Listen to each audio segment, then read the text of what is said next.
Hi everyone, this is Chris Brazel. Welcome to my world and in-sync equine brain training. As I said, it's very different to what most people do in horses and horse therapy. My passion is a brain and a brain coding system which I've developed for humans, and now I'm showing how it works also with horses. But when you combine the brain codes of a human and you work with the horse and the different parts of the horse, it's pretty awesome on what you achieve at the end of the day. So we've got Charlie today. I work a lot with colours when I'm working with horses, mainly with the people to connect to their brain space, but also how I'm feeling. So the little, here she comes, the little halter that I've got for Charlie is a pale pink, which is very much about calming. I've got the blue, which is about being able to just communicate. And I've gone for a purple and white lead. Simply purple and white for a human is about facing what you need to face to get on with it, but it brings that feeling of calmness.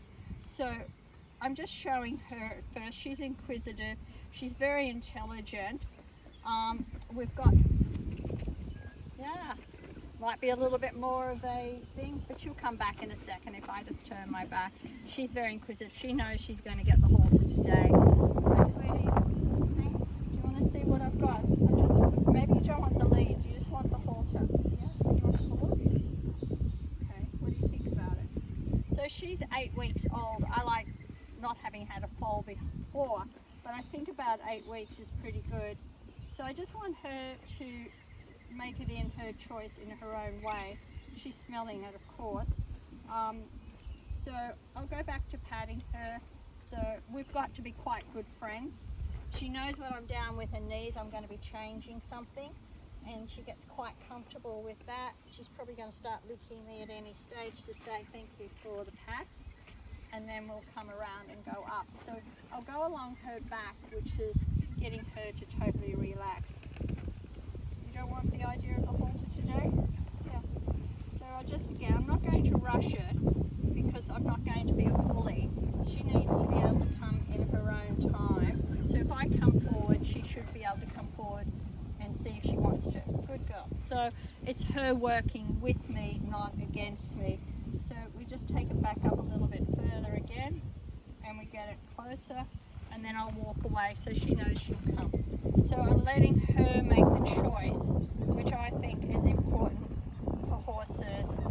You work as a team, you don't get bullying, and you get that acceptance that you're going. So she's a bit scared there, but we're getting it up higher and higher. I think the problem is I've got a lead, so I'm going to put that down, and I'm just going to step over again.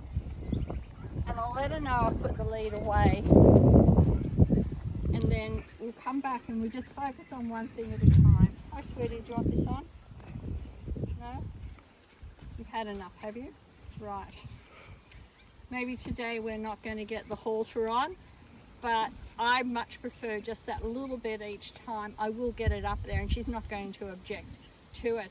I made the mistake of having two things, and with her one brain coding, it's very much one thing at a time. So she's got to stay in her power, and I've got it up to a certain extent. So I'm happy at that. If she comes back over shortly, I'll give it another go. But some people might say, okay, they've got to get it on, they've got to get it up today. It's not how I work. I believe you. The horse is so intelligent, so psychic. And as you can see, she kept coming back to give it another try. It's something